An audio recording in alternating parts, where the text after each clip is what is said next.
Buenas noches, bienvenidos y bienvenidas al Seminario Internacional Simbología de las Montañas Sagradas en los Andes, Apumanta, el Tratado de los Dioses Andinos. Estas actividades se inician en el marco de intercambio entre investigadores de Perú y México. Esa sería nuestra segunda conferencia organizada. Esto es una transmisión simultánea que estará disponible en YouTube, pero se encuentra en el taller de signos de Mesoamérica y los Andes. Este seminario es un acercamiento a las investigaciones, experiencias y reflexiones como resultado de las investigaciones de sus miembros del GEI. Este seminario nos muestra las posiciones teóricas y antropológicas en las ciencias sociales y retroalimenta los conocimientos en los estudiantes de pre y posgrados y a los participantes en general. El coordinador es el doctor Sabino Arroyo Aguilar, de la Escuela Académica Antropología de la Universidad Nacional Mayor de San Marcos, Lima, Perú. Los colaboradores también del GEIN de la Universidad Nacional Mayor de San Marcos es el doctor Luis Alberto Suárez, el magíster Hernán Cornejo Velázquez, Juan Javier Rivera Andía, Ángel Vidal Valladolid, Carlos Ordóñez Inga, y en México está coordinado por el maestro José Rafael Romero Barrón y el maestro Víctor Manuel García. En este momento le cedo la palabra al doctor Sabino Arroyo Aguilar, que nos hará la presentación del maestro José Rafael Romero Barrón y su investigación titulada Guerras de Liberación Colonial en los Andes y Mesoamérica, su base cosmológica común, Taki-Onjoy, 1574-1572, y el retorno del rey Juan López, 1712. Adelante, doctor Sabino Arroyo Aguilar. Gracias. Buenas noches con todos. Saludo cordial para todos los miembros del grupo de investigadores Simbología de las Montañas Sagradas de los Andes, docentes, estudiantes de Perú y México. Este seminario o esta conferencia a cargo del doctor Rafael Barrón es parte del seminario que venimos organizando. Iniciamos el mes pasado, continuamos hoy con la segunda conferencia y así continuaremos mes a mes hasta el próximo año intercalando.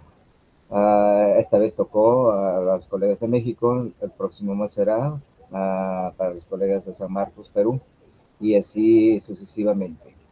Bien, entonces en ese marco continuamos con estas actividades y tendremos acá ahora presente, ya no decir maestro Rafael, sino ya doctor, porque este trabajo que nos va a compartir es precisamente a la base de su tesis doctoral.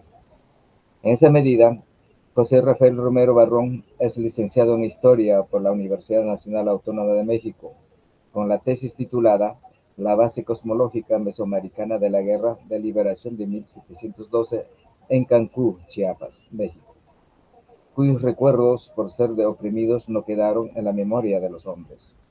Entonces, este proyecto dirigido por el doctor Alfredo López Austin, con quien trabajó por varios años. Es maestro en Historia y Etnohistoria por la Escuela Nacional de Antropología e Historia de México, con la tesis dirigida por la doctora Catherine Good Escherman, quien tiene mención honorífica a recomendación para su publicación. También ha publicado reseñas académicas, artículos, entrevistas y cuentos en revistas científicas. Publicó en coautoría con el doctor Luis Millones sobre el concepto de piedra y de animación de la piedra en los Andes centrales, un trabajo eminentemente simbólico del simbolismo andino, y colaboró con el doctor Jacques Galliner en su libro Una noche de espanto, los otomíes en la oscuridad. También es conferencista en distintos foros, así como en el 2018 fue invitado a presentar el libro De América a Europa, cuando los indígenas descubrieron el Viejo Mundo. escrito por Eric Taladoyer. Ha sido académico en instituciones como la UNAM y la ENA. También fue coordinador del taller Signos de Mesoamérica y los Andes, en la cual estamos hoy en el aire. Sus temas de interés son la teoría de la historia, la cosmovisión mesoamericana, la historia de los altos de Chiapas, las rebeliones indígenas o las guerras de liberación colonial, así como lo diría el autor, y los estudios comparativos, en particular entre el área andina y la mesoamericana. Actualmente curso doctorado en etnohistoria en la Escuela Nacional de Antropología e Historia bajo la asesoría de la doctora Catherine Wood Eshelman. Bien, sin mayores preámbulos, invitaremos a Rafael para que pueda proceder con su conferencia. Rafael, adelante. Sí, pues muchas gracias por el espacio y pues muchas gracias por la paciencia y por estar aquí. Para mí, pues es un honor presentar ante ustedes, sobre todo por el tema, que pues es un intento de hacer un estudio comparativo entre Mesoamérica y los Andes, porque básicamente mi trabajo ha sido aquí en Mesoamérica y a partir de ahí he ido construyendo un corpus teórico. Si ustedes pueden ver desde el título de la presentación, ya salta a la vista que no llame rebeliones indígenas a estos movimientos, sino que les nombre guerras de liberación colonial.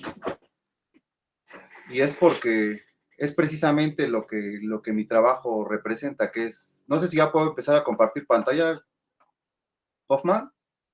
Sí, adelante, Rafael. Ya, entonces ya están viendo mi pantalla.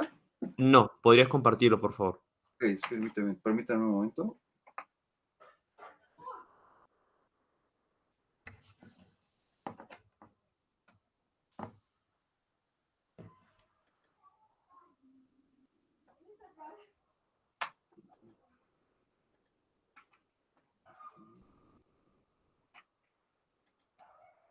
Ya está, ¿no?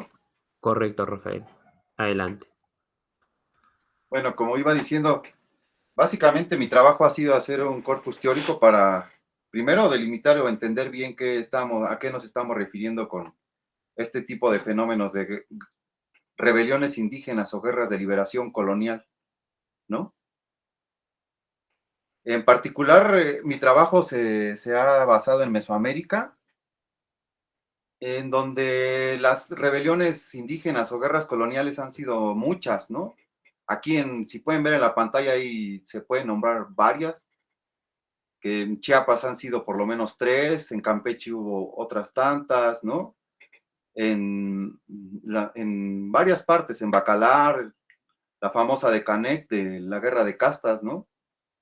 Y así, un sinfín de rebeliones indígenas y de movimientos, a los cuales ya había intentos por definirlos. Por ejemplo, la doctora Leticia Reina escribe un artículo en donde hace una separación entre si son guerras campesinas o si son guerras indígenas o si son luchas agrarias. Es decir, se pueden definir a partir de sus miras, si se pueden definir a partir de su composición étnica, si se pueden definir incluso a partir de su clase social. Habrá algunos autores como Martínez Peláez desde perspectivas más locales, como en Chiapas, donde hace una diferencia que parece muy superficial, pero cuando uno estudia este tipo de fenómenos se da cuenta que por muy básica es muy necesaria como hacer la diferencia entre lo que es un motín y una rebelión.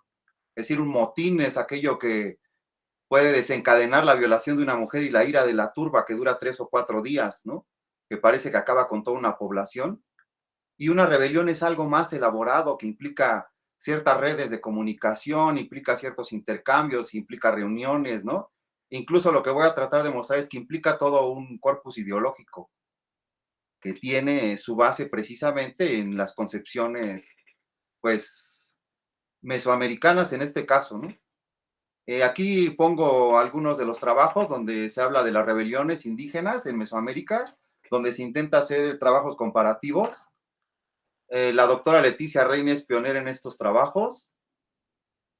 Eh, en me interesa comentar el de la doctora Alicia Barabas, el de las utopías indias, porque la doctora Alicia Bárabas compara varias rebeliones y empieza ella misma a darse cuenta que hay similitudes en la praxis de los indígenas. ¿A qué me refiero con esto? Hay una refuncionalización de las creencias religiosas, hay una reapropiación de los espacios, hay una reactivación de redes económicas, de caminos, incluso se rompen ciertas alianzas que ella va viendo que tienen similitudes en las distintas regiones, porque la doctora Alicia Báraba sí compara regiones en Mesoamérica, compara, por ejemplo, el área maya con la zona de Oaxaca, la compara con el centro de México, ¿no?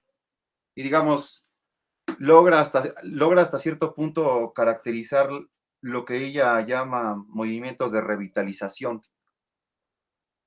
Y la doctora Rifler Bricker, que este es un trabajo muy importante, el Cristo indígena, el rey nativo, la doctora Bricker compara varias rebeliones en el área maya y llega a ciertas conclusiones muy interesantes, como que la importancia que tienen los árboles en estas rebeliones, el símil que se les da a estos árboles con la cruz, la creación de nuevos templos, el reacomodo de la liturgia de estos espacios de los templos al tenor de los acontecimientos.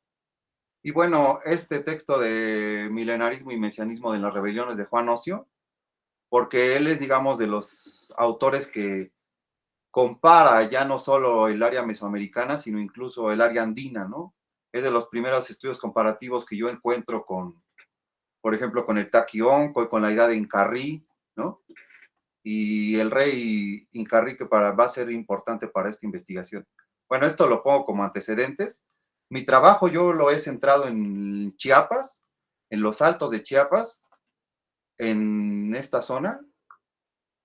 Primero, en una rebelión muy famosa que es la rebelión de 1712 en San Juan Evangelista Cancuc, y otra que es muy importante, que es la de 1869 en San Juan Chamula. Son dos pueblos muy importantes de los altos de Chiapas.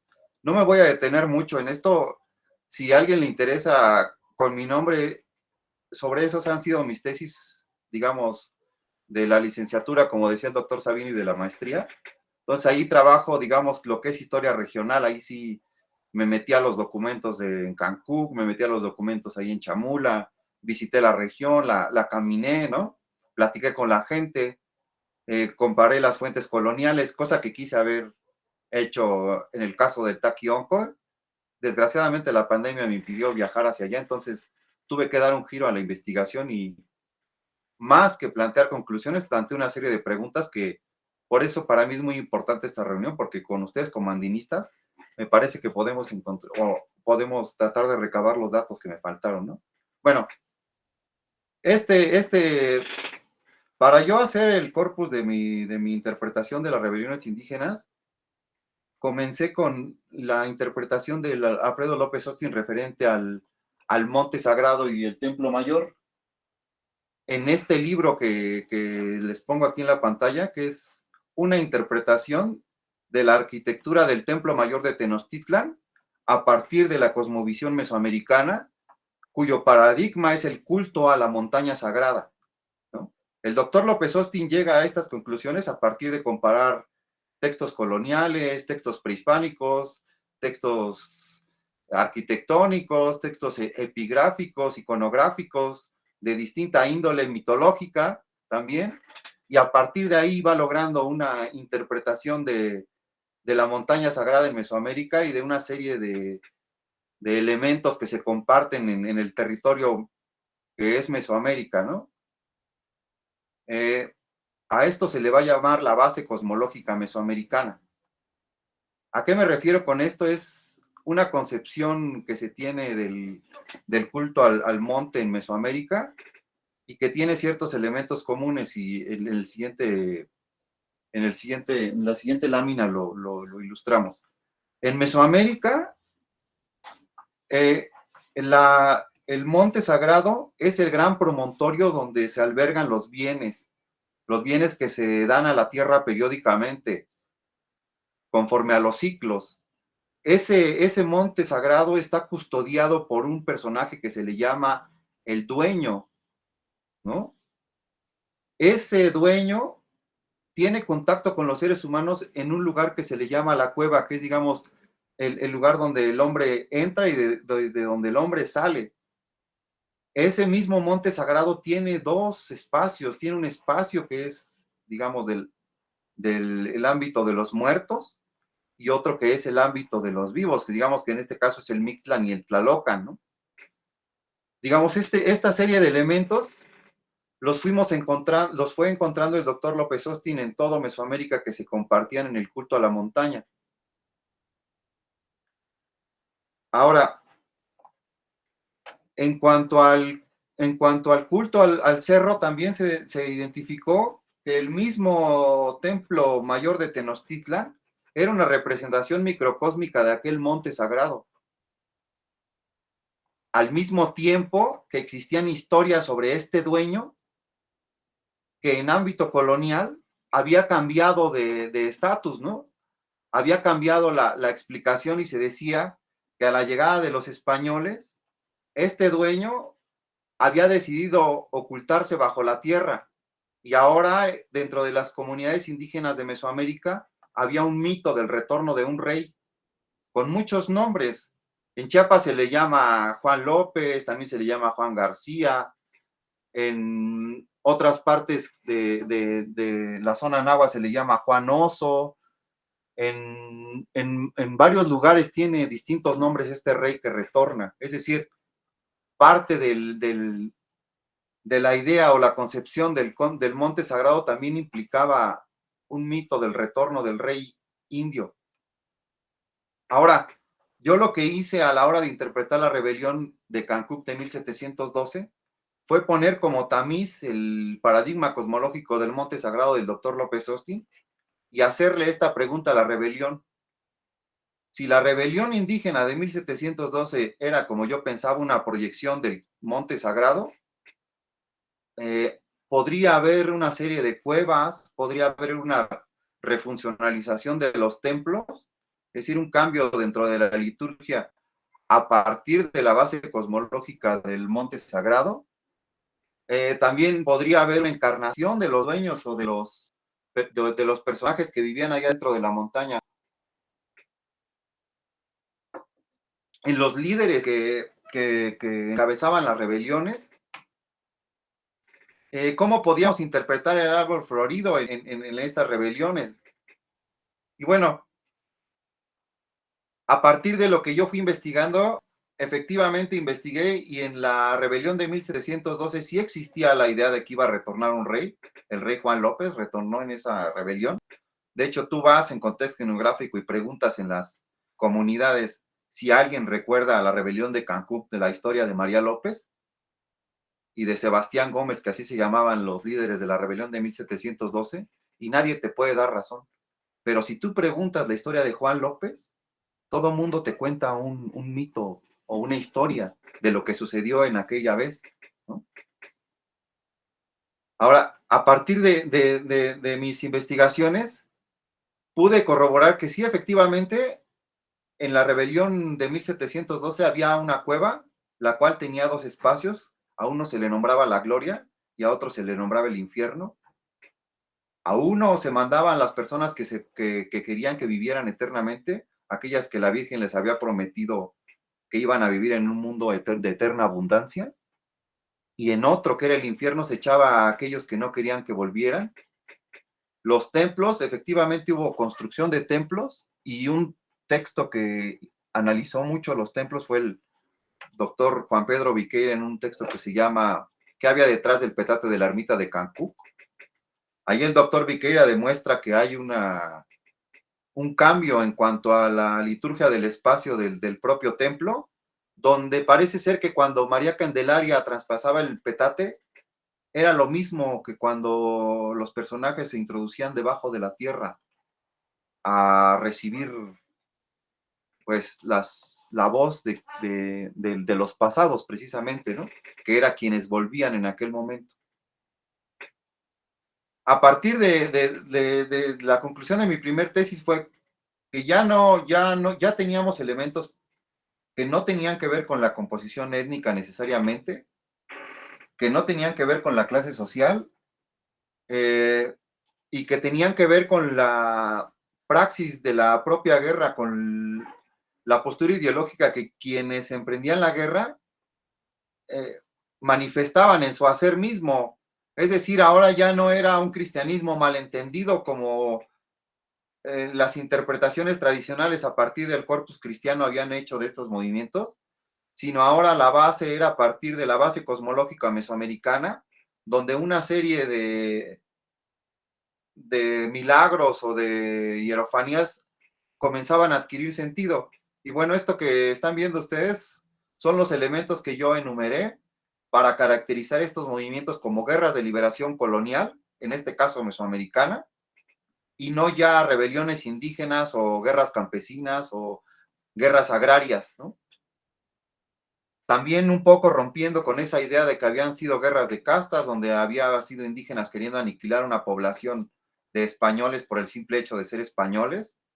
Aquí lo que demuestro es que hay una idea de lo que es la vida, hay una necesidad de restablecer el pacto con los dioses, porque los tiempos anuncian que al haberse roto ese pacto, comienza a haber todo tipo de sufrimientos, sequías, empieza a haber hambre, se empieza a ver la misma guerra, y los indígenas lo empiezan a ver como la necesidad de restablecer el pacto de reciprocidad entre los dioses y los hombres.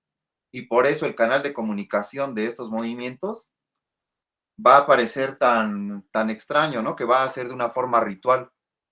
Bueno, hasta aquí el corpus digo, los elementos que yo fui identificando para lo que era una guerra de liberación colonial.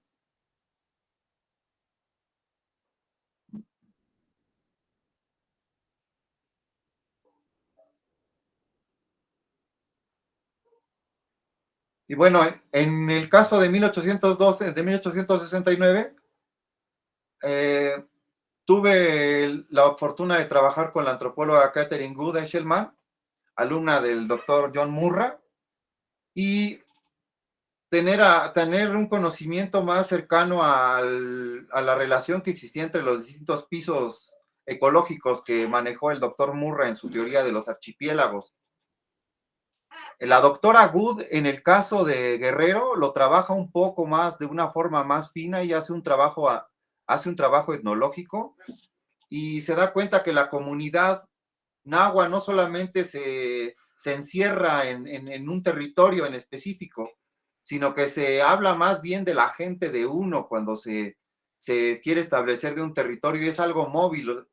Son los compadres que viven en el pueblo y que reciben al comerciante en cierto momento, son los mismos comerciantes que en otro momento reciben a sus compadres, son el santo que viaja al siguiente pueblo el día de la fiesta y el otro santo que viene a la fiesta de este santo. Es decir, la gente de uno y el territorio es una compleja red de relaciones políticas y rituales, ¿no? Eso para mí fue súper importante, porque entonces comencé a comprender cuál era el motor precisamente de aquello, del culto al monte sagrado, que si bien lo podíamos ver simbolizado en la praxis, aún quedaba la pregunta de qué era lo que movía esto a hacer. Y la doctora Wood, cuando dice precisamente que es el pacto de reciprocidad entre los dioses y los hombres, la necesidad de restablecer esto, porque para los indígenas el hacer diario es un hacer para la vida, ¿no? A mí me llevó incluso a pensar en que las rebeliones que en algún momento, aquí me voy a tener a hablar un poco del trabajo de John Womack, por ejemplo, de Frederick Katz, ¿no? Que hablan de rebeliones campesinas en México, y que dicen que son muy localistas porque solamente se enfocan en la tierra. Pues con el concepto que dice la doctora Good de que los pueblos indígenas luchan por la vida, básicamente eso es un concepto muy universalista, porque son pueblos que no están luchando por poder, son pueblos que no están luchando por territorio, no están luchando por comercio, están luchando por simple y llanamente mantener la vida que están viendo que está siendo pues completamente trastornada por las nuevas relaciones políticas y económicas que establece el colonizador, ¿no? Entonces, bueno, aquí la doctora Good me da este elemento para avanzar un poco más del aspecto simbólico al aspecto pragmático dentro de lo que yo llamo guerras de liberación colonial. Y este trabajo también es muy importante porque, si bien es cierto, el doctor López Austin analiza a nivel simbólico en el Monte Sagrado Templo Mayor el culto a la montaña en Mesoamérica y es capaz de presentar el modelo y el paradigma del que le habla, del que les he hablado anteriormente, la doctora Broda y el doctor Stanislaw Manichensky van a ver a la montaña sagrada como un paisaje ritualizado. Es decir, donde esos distintos elementos simbólicos, el Tlalocan, el Mictlán, todo eso tienen una relación, digamos, pragmática y tienen una relación con la observación de la naturaleza. Es decir, estos ciclos se pueden observar diariamente en la llegada de un pájaro, en el cambio en los ciclos agrícolas, cuando se siembra el maíz, cuando se siembra la papa, qué tipo de animales llegan cuando se siembra la papa, qué tipo de animales se van, qué tipo de aires entran, qué tipo de aire salen, cómo observan la tierra, es decir, comenzar a ver al monte sagrado a un nivel ya no solo simbólico y de religión, sino a un nivel a lo que ellos le llaman la religiosidad popular, que es básicamente pues, la simbolización de su entorno, ¿no? Aquí yo la palabra que utilizo es la liturgia del paisaje, ¿no? Porque hay un texto se me olvida el nombre, es sobre la arquitectura andaluz, y precisamente el autor habla de la liturgia del espacio, de cómo las antiguas mezquitas, las antiguas mezquitas cuando viene la Reconquista Española, ahora pasan a ser templos cristianos y viene a haber toda una, pues, resimbolización o una nueva liturgia del espacio. Yo pienso que eso mismo pasa en Mesoamérica. Hay una nueva liturgia del paisaje, ¿no? Y esta imagen a mí me parece, pues, que es muy reveladora, precisamente porque hay unas preguntas que dicen, bueno, ¿y los santos patronos pasan a ser ahora los montes dentro de la concepción mesoamericana? Pues en Mesoamérica hay muchos trabajos que así lo sostienen, ¿no? Y aquí la imagen pues es muy clara. Ahora, los santos de qué están poblados en Mesoamérica es muy difícil, por ejemplo, sí se habla de todo lo que acompaña al monte, como son los ríos, como son las cañadas, ¿no? Pero creo que en los Andes, cuando se habla de las huacas y cuando se habla de todos estos antes nombrados, los ríos, las cañadas, los caminos, ¿no? Ciertas construcciones como huacas, ¿no? Me parece que aportan mucho a la hora de entender esta liturgia del paisaje que se va a dar en Mesoamérica por una parte y en los Andes también, me parece, ¿no? Que va a ser esta relación con la montaña, el santo patrono, el carácter de los pueblos, ¿no? El oficio de las comunidades, como promontorio sagrado, como dador de vida. Ahora, bueno, precisamente para nosotros llegar a los Andes es porque el doctor López Austin, él en sus investigaciones ya al final estuvo haciendo algunos trabajos de comparación, fue algo que le interesó, con el doctor Luis Millones, empezaron a hacer un trabajo que se llamaba Dioses del Norte, Dioses del Sur, si mal no recuerdo. Después hicieron algún trabajo sobre el cuernos y colas y algún trabajo sobre mitología. Bueno, dentro de esta búsqueda, el doctor López Austin lanzaba esta idea, ¿no? De que, bueno, el rey Incarrí podría ser uno de estos reyes subterráneos de los que habían prometido o habían decidido no vivir bajo el dominio español y habían decidido mejor vivir bajo la tierra y volver cuando las circunstancias lo ameritaran. Pues para el doctor López Austin dijo que Incarrí podía ser uno de estos personajes, ¿no? Y comparó el mito, es decir, cómo hay una concepción milagrosa dentro de una cueva, cómo el mismo Incarrí se le puede ver como un dios sol, ¿no? Y bueno, con las pláticas con el doctor Luis Millones y en el trabajo que hicimos sobre las piedras en Mesoamérica, también llegábamos a la conclusión de que hay una idea muy similar entre lo que son las montañas sagradas de Mesoamérica y las piedras como los seres más antiguos, y en Mesoamérica se les llama los huemas, ¿no? Se les llama los pasados. De hecho, se dice que el rey viene acompañado de los pasados, ¿no? Entonces, digamos, esta es otra de las ideas, los chantiles, que es algo en términos coloniales, así se les llama, como los chantiles que vienen acompañando al rey indio en las rebeliones o en las guerras de liberación. Y a partir de esos trabajos con el doctor Luis Millones, yo tuve acceso precisamente a los textos de Albornoz, que él publicó, me parece que por los años 80, habrá sido 90, publicaron esta compilación con estos 3 maravillosos ensayos, ¿no? Que hablan, bueno, uno sobre el taqui, ¿no? La importancia que era el taqui como una ceremonia de rememoración histórica e ideológica en ámbito de religión estatal, como era en el incanato, ¿no? Pero bueno, también defiende el doctor Millones que no necesariamente el taqui era un aspecto ideológico del incanato, sino era una institución o una práctica común dentro de las propias comunidades de recordar su pasado antes de comenzar ciertas fiestas, ¿no? Y bueno, yo a partir de las pláticas y de empezar a ver un poco cómo se había dado el taqui oncoy, que mi pregunta básica era si había alguna referencia a Incarrí o que Incarrí volviera, ¿no? En la guerra de las Huacas. Yo primero emocionado, pues yo hasta inventaba y decía, no, es que seguro sí hay, ¿no? Sobre Incarrí en la guerra de las Huacas. Platicando con el doctor Sabino, él decía que no, o sea, que es muy difícil que haya, porque era de otra región. Y también platicando con el doctor Luis Millones, decía, no, pues a lo mejor he escuchado, pero no sé si para aquellas épocas podría ser eso, ¿no?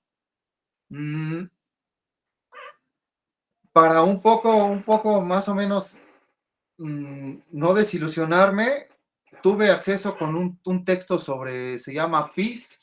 Disculpen, es que no estoy muy familiarizado con los autores andinistas, pero es un autor muy importante que se apellida Peace, que hace un ensayo sobre precisamente Incarrí y los dioses como un dios fundador, y ahí habla de un fenómeno muy interesante que es cuando viene la caída del incanato, viene un movimiento de retracción de contracción de las religiones, es decir, el panteón de los incas, el panteón estatal, se contrae a un panteón más local, es decir, Incarrí deja de tener mucho peso y quienes vuelven a tener mucho peso son las huacas, es decir, redes que llegaban hasta el Tahuantinsuyo.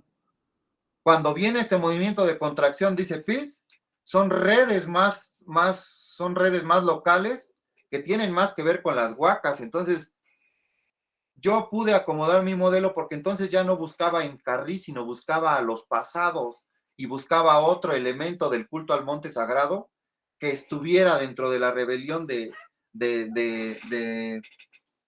Taqui Oncoy, y precisamente el mismo nombre ya me daba la clave para entrar, ¿no? El retorno de las huacas. Esto que pongo también es importante para mí porque es un conocimiento desde la etnografía, ¿no? Sobre todo lo que era una mesa para un curandero, que es precisamente una representación microcósmica del espacio que él conoce y que él puede manejar. Esto es importante para mí porque entonces me está hablando de que ese espacio no solamente es simbólico, sino también es político, porque implica un manejo de recursos. Y si eso lo combinamos con la idea de la doctora Good, de la gente de uno, ¿no? Ya no me está hablando de la acción ritual de un solo personaje, sino me está hablando de una convocatoria a muchos personajes, ¿no? Porque el curandero no se está moviendo en el mismo espacio que nosotros, ¿no? Él está ahí, pues esta imagen es maravillosa, la del centro, porque aunque parece que el curandero está donde nosotros estamos, él está en el tiempo sin tiempo y él está manejando el espacio con los otros, ¿no? O sea, suena, pero yo supongo que incluso en ese momento había más personajes igual que él, orando en otro lado, ¿no? Pero bueno, eso ya son interpretaciones mías, pero lo que a mí me interesa aquí es que las mesas o los altares son una representación microcósmica del espacio y ese espacio está poblado por huacas, que son los distintos elementos sagrados que pueden ser animales, pueden ser plantas, pueden ser ríos, pueden ser fenómenos atmosféricos, dependiendo quién haga la ofrenda y para qué, porque ahí hay una hiperespecialización dependiendo del clan y de los personajes, ¿no? Y bueno, Taquionco y en Perú, pues tampoco me voy a meter mucho aquí en cuanto a la historia del Taquionco, y ustedes ahí saben muchísimo más que yo, ¿no? Yo aquí solo un poco de la historia y esto que es muy importante, que estos son las huacas que participan, ¿no? Que esto ya no las quisiera ver solo como series de puntitos aquí, sino más como la idea de la doctora Good, como la gente de uno, es decir, como una serie de redes que se activaron a partir de la caída del incanato y que eran las que estaban luchando en aquel momento por dirigir, ¿no? Independientemente de las implicaciones económicas que son muy obvias, ¿no? De que una guerra de reducción pues solucionaba el problema de la falta de mano de obra en las minas de azogue, por ejemplo, en Huancavelica, que en ese momento comenzaban, ¿no? Cuando tú reduces a pueblo, a una comunidad, pues ya quedan prácticamente en la esclavitud. Entonces, muchas de las justificaciones políticas de estas rebeliones eran eso, ¿no? Pero independientemente de eso, todo el sustento ideológico tiene toda esta base, que era lo que permitía que la convocatoria fuera tan vasta y tan inmediata, ¿no? Y que por eso fuera tan necesario pararlo de una vez. Bueno, y esto precisamente es cuando viene el conocimiento de la obra del doctor Sabino Arroyo, ¿no? Porque él precisamente sí pasamos del aspecto simbólico del doctor López Austin, pasamos del aspecto de la liturgia del paisaje, y aquí pasamos a una red de relaciones políticas, bueno, perdón por aquí por el error que dice poliáticas,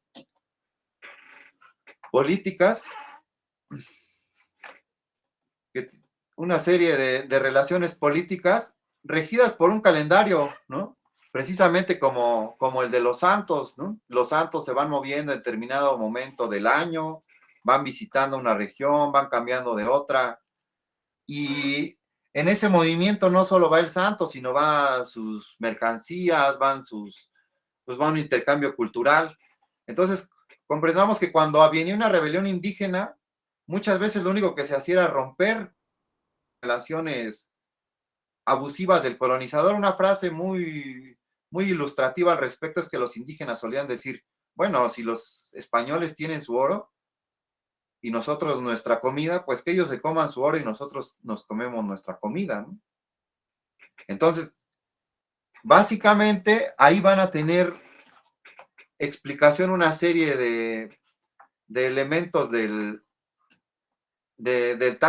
Taquionco y de la información que encontramos en el propio Albornoz, en sus informantes, y también en los informantes de Molina, que aunque son muy, digamos, muy escuetas las descripciones que hay del Taquionco, sí se alcanza a decir que se prohibía o se pedía que se dejara de consumir los alimentos españoles, que se exigía una dieta a aquellos que fueran a recibir o que fueran a ser poseídos por la huaca, que la dieta consistía en dejar de tener relaciones sexuales, en dejar de consumir ciertos alimentos, en ponerse en una especie de meditación.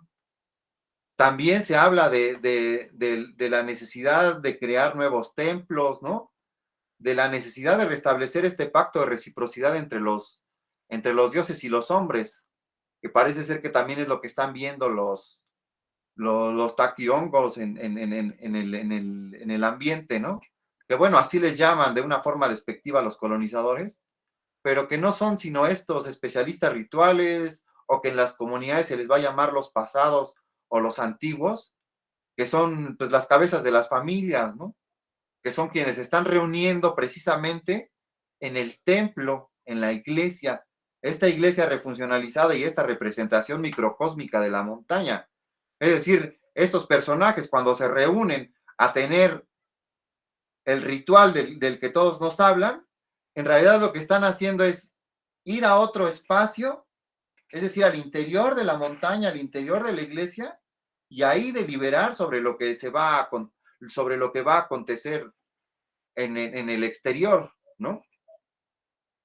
Ahora ya todas las descripciones que se dan de que si eran una especie de oráculo porque salían ya poseídos o drogados a decir que ya no había, ya no había Dios y que había que suplantar al de los españoles, pues puede ser simplemente un malentendido de las fuentes, ¿no? Que son muy escuetas y que realmente no nos están dando cuenta de lo que sucedía. Pero digamos que por ahí podemos tener una línea de investigación para interpretar el Taquioncoy como una guerra de liberación colonial que tiene una base cosmológica andina en el culto a la montaña sagrada, porque la montaña sagrada en los Andes también es vista como un promontorio sagrado, también es custodiada por un personaje al cual se le llama el dueño en algún momento, también es un dueño que está acompañado por una serie de personajes que se les nombra los pasados, los chantiles, ¿no? Y bueno, también hay una ritualización del espacio, también hay una calendarización de las relaciones políticas y económicas entre las distintas comunidades. Y precisamente me parece que eso es lo que se pone en acción durante la rebelión, durante la guerra de liberación colonial del Taquioncoy. Eso es a lo que están apelando las huacas, a los pactos de esta contracción de la que nos habla Piz, de los antiguos pueblos en aquel momento que están reconfigurando los caminos, que están reconfigurando pues, las relaciones, ¿no? Y esto del Taquioncoy es una muestra del pensamiento de los pueblos indígenas todavía en un periodo de transición. Todavía no estamos en una sociedad ya muy de centro como en las grandes urbes como la Ciudad de México, Puebla o Lima. O sea, todavía estamos en un momento en que lo que está sirviendo de sustento para lo que se le va a llamar sincretismo no está siendo la tradición cristiana, sino está siendo más la tradición andina, y a partir de ahí se están reconfigurando la tradición católica y la comprensión de los santos. Por eso ya la misma rebelión se convoca en nombre de los santos. Incluso las huacas y los poseídos son poseídos por santos y por santas, igual que en las guerras de liberación colonial posteriores acá en Mesoamérica. Y bueno, yo creo que con esto yo concluiría, ¿no? En conclusión, en Mesoamérica y en los Andes, la guerra de liberación colonial es una proyección de la montaña sagrada, ¿no? Esa sería mi conclusión, y eso es, digamos, lo que yo llego en mi estudio comparativo sobre las guerras de liberación en Mesoamérica y los Andes. Y pues no sé si ustedes, les agradezco mucho y quisiera escuchar si me pueden aportar, ¿verdad? O si quieren aportarme algo. Muy bien. Gracias, maestro Rafael Barrón. Ahora invitar a los participantes en la sala, ¿no? Y también a los que nos observan, puede escribir sus preguntas, ¿no? Y a la vez también manifestar inquietudes o algunas sugerencias, algunos aportes al maestro Rafael Barrón. Los que están en la sala pueden levantar la manito si quieren hacer algunas consultas, ¿no? Algunas preguntas, y de esa forma podemos conferenciar, ¿no? E intercambiar experiencias.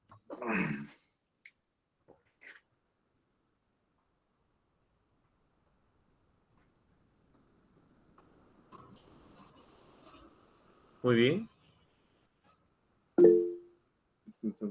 Profesor Sabino Arroyo, adelante. Gracias. En primer lugar, felicitarle a Rafael por este gran esfuerzo de entender y explicarnos de manera comparativa los sucesos acaecidos tanto en Mesoamérica como en los Andes. Y creo que tanto ayer como hoy continúan las formas de relación de nuestras sociedades. Desde esa perspectiva, um, la exposición en detalle que ha señalado esta simbología de personajes que transcurrieron y que comparas con los dioses andinos o con los personajes como el Tlaloc para México, que son espíritus o divinidades que permanecieron un largo tiempo. Entonces, en esa medida, no sé si estoy un tanto confundido, diríamos así, pero que merece un tratamiento. ¿Cómo, lo que quiero señalar es cómo explicar, ¿no?, de que las huacas acá del Perú, en la colonia, y para hoy estoy ya seguro que las huacas, con ese nombre que se identificaban, hoy lo llamamos los Apus, Achachila, Auqui, etcétera, que son los dioses de las montañas sagradas, que reciben distintos nombres de región a región.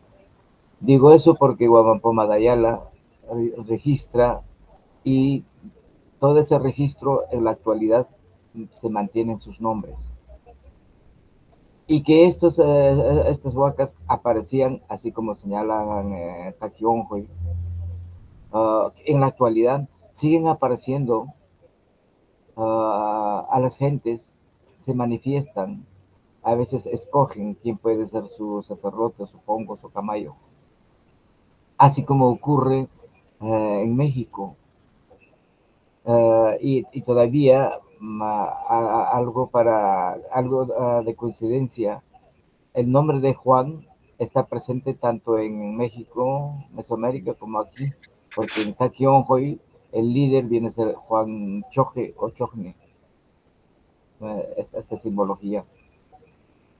Pero el caso es de que, ¿cómo explicar que tanto ayer como hoy la población, las comunidades, van reproduciendo de manera constante personajes, espíritus que acuden cuando están en problemas, en dificultades nuestra población, nuestra sociedad? Entonces, eso es algo que requiere quizás un tratamiento que podríamos explicar a nivel, a un aspecto ideológico político, pero perderíamos, ¿no?, ese simbolismo central, como de la manera como los pueblos los representan y dan significado. Entonces, de ahí encuentro en forma continua esta representación y esta manifestación, lo que ya me conduciría también, de manera comparativa que señalas, Rafael, y eso sería algo importante de continuar en la discusión, es de que estos personajes no han desaparecido, tampoco ingresaron al panteón de Masmárica ni de los Andes, sino están latente, lo que significa que nuestra población, que nuestra sociedad, aún sigue esperando su independencia, su liberación, o es que la ideología colonial aún nos persiste, nos persigue y sigue manteniendo, y de modo que frente a eso, estas formas de manifestación aparece en la simbología de los dioses, de las divinidades o de los espíritus.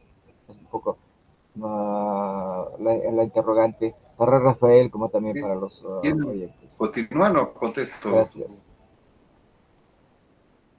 Sí, Rafael, puedes contestar y luego de repente también nuestros... Sí, precisamente ese fue tratar como de ir haciendo la construcción de la teoría, que ir viendo cómo pasamos, digamos, de los aspectos prehispánicos a un aspecto más local. Y es precisamente esta relación con el paisaje, la simbolización que se hace con el paisaje, que este mismo paisaje es el que van a seguir habitando las comunidades hasta la actualidad muchas veces, Y este paisaje va a seguir poblado por sus lenguas, se va a seguir hablando desde esas mismas lenguas, ¿no? Es decir, lo que les va a servir precisamente de base es la base cosmológica andina, que es la que se construyó a partir de la relación con las montañas, con los ríos, con los vientos, que esto suena, digamos, medio esotérico, pero a nivel local, cuando uno vive en un mundo más pequeño, pues se da cuenta que eso se traduce en ciclos, ciclos de las lluvias, llegan en determinado momento, se van en otro, con esas lluvias llegan animales, a muchas veces de migración, otras veces que aparecen nada más en cierta época, ciertas plantas que se dan, ciertas que no se dan, ¿no? Digamos, esa es una observación que puede hacer pues cualquier habitante de una comunidad, pero cuando ya vienen los especialistas rituales, ellos tienen una capacidad de observar esos ciclos que le nombré y además el ciclo de Venus y además ven el ciclo de la Luna y además ven el ciclo de la Tierra en cierto momento y además saben escuchar cantos de pájaros y además saben ver ciertas estrellas a cierta época, ¿no? O sea, saben imitar a los animales, porque también hay que tener presente o ser muy, tener mucha atención nosotros o tener mucha relación con la biología, ¿no? Con este otro tipo de ciencias que nos van mostrando cómo posiblemente los pueblos indígenas se relacionan con los animales, ¿no? Porque su relación viene de una observación cotidiana de un montón de tiempo que está ahí en los mitos, que está ahí en el inicio del tiempo, que el inicio del tiempo es comenzar a contar estos ciclos. Ahora, ¿cómo pasamos de Inca Rica? Ese es un problema, porque precisamente le llaman mesianismo, ¿no? Y todos dicen, bueno, es que sí, todas las culturas están esperando a alguien que va a retornar a salvarlo, sí, pero aquí ya hay un particularismo, porque aquí ya estamos diciendo que este Mesías es Chane, este Mesías es el dios de la montaña, este Mesías ya tiene ciertas características que tiene que ver precisamente con ese paisaje simbolizado, que si ya nos dimos cuenta que no, que es algo que se construye a partir de la vida cotidiana, entonces esta gente de uno, estas redes, tienen su propio espacio con sus propias historias, con su propia, digamos, con sus propias interrelaciones, que son las que se activan en los taqui, en el taqui oncoy, ¿no? Que son los que se ponen en acción. Y me parece que esa es una diferencia fundamental en cuanto a lo que va a ser el mesianismo y en cuanto a lo que va a ser el retorno del rey indígena con una base cosmológica mesoamericana y andina, porque este Dios sí es un Mesías, sí, pero es el Dios que vive dentro de la montaña, que tiene estas características de dador de los bienes.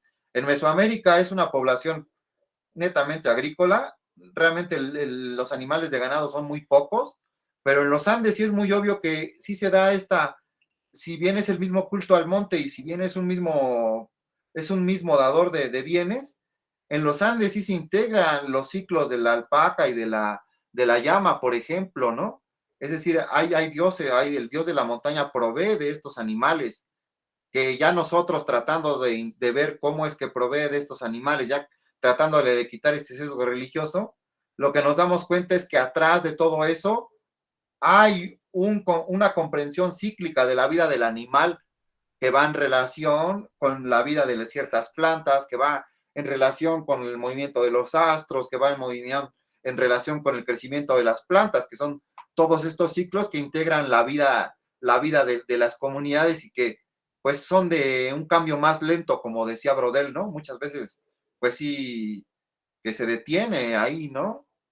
Y se reinterpreta el tenor de los ciclos de los pueblos cristianos, es decir, ahora ya no va a ser Tlaloc, ahora va a ser San Miguel, ahora va a ser San Isidro el Labrador, pero si nosotros nos acercamos a las hagiografías de los santos en las distintas comunidades indígenas, en Mesoamérica se ha hecho, lo hizo el doctor Félix Báez Jorge, pero si nos acercamos, como en la imagen que les presenté, a las hagiografías de los santos andinos, también vamos a encontrar estos dioses subterráneos, este dueño del monte, también vamos a encontrar estos ciclos de las plantas y de los animales que lo pueblan, de las huacas, que yo le digo, pero que tiene mucha razón el doctor Sabino cuando les dice apus, ¿no? O guamanis, esos conceptos más locales que enriquecen más la comprensión. Sí. Y ese es Muy bien, muchas gracias. Muchas gracias. Bien, ¿algún otro comentario? ¿Algún otro aporte?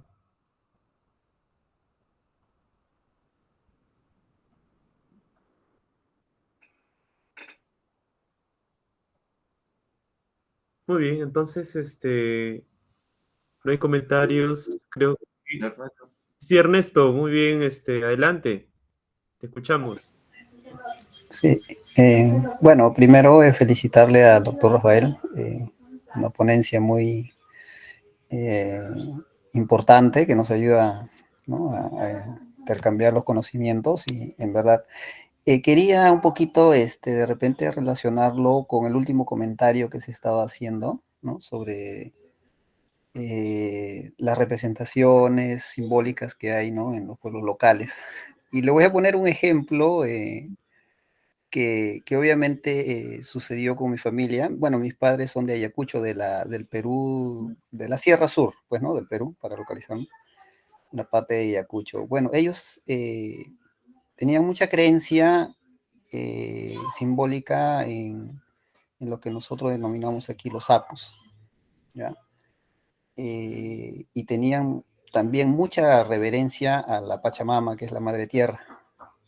Cuando ellos sacrificaban un animal doméstico, la sangre lo rociaban en la tierra, pero en forma de cruz.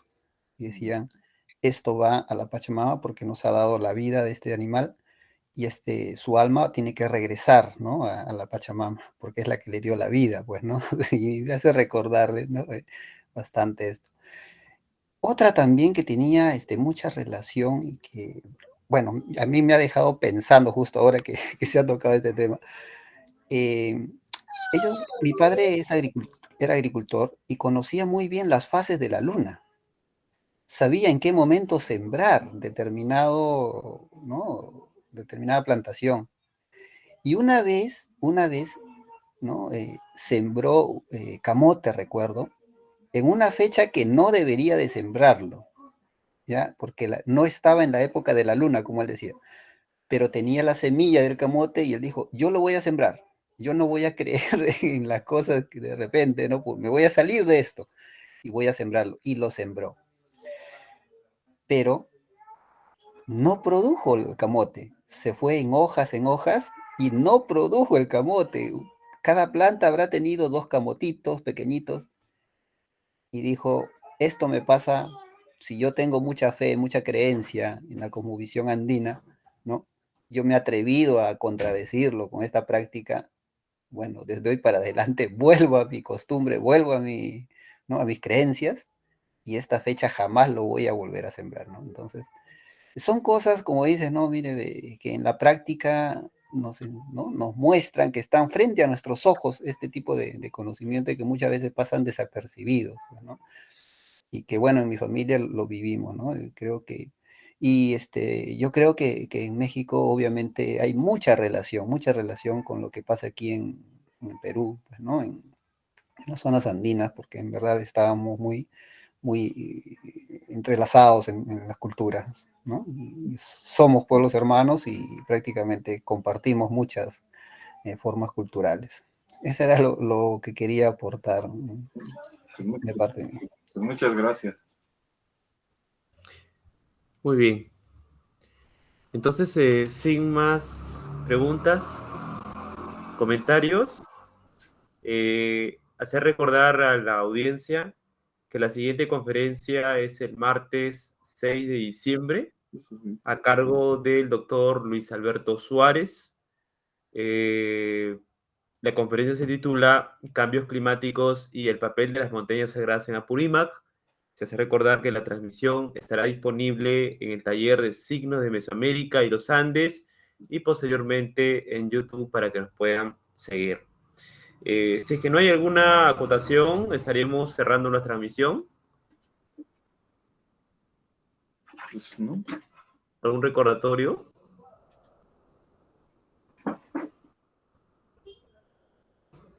Creo que no. Entonces, estaríamos cerrando la transmisión. Sí, muchas gracias. Muy bien, agradecer al maestro Rafael Barrón, también a los participantes. Esperemos su participación en la siguiente conferencia el 6 de diciembre a cargo del doctor Luis Alberto Suárez. Un abrazo a todos y saludos cordiales. Muchas gracias a todos. Hasta luego. Cuídense, buenas noches. Muchas gracias a todos.